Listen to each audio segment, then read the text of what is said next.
సరిపోదు. ఎవడు ధర్మానికి మిత్రుడు కాడో, ఎవడు దైవానికి మిత్రుడు కాడో, ఎవడికి వేద ప్రతిపాదితమైనటువంటి వాక్కు యందు విశ్వాసము లేదో, ఎవడు ఈశ్వర ధిక్కారం చేస్తాడో అటువంటి వాడి పట్ల ఆయన ఆగ్రహము వ్యక్తమవుతుంది.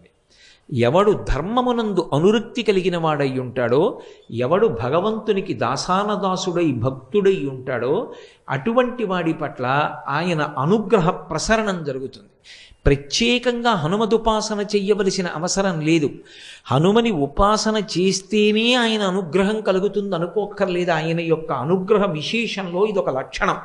అందుకని బ్రహ్మగారు ఆ మాట అన్నారు, ఎవడు ధర్మమునందు అనురక్తి కలిగినవాడో, ఎవడు భక్తి కలిగినవాడో, ఎవడు ఈశ్వరుని యొక్క పాదములను ఉపాసన చేస్తూ ఉంటాడో అటువంటి వాడికి హనుమ యొక్క కటాక్ష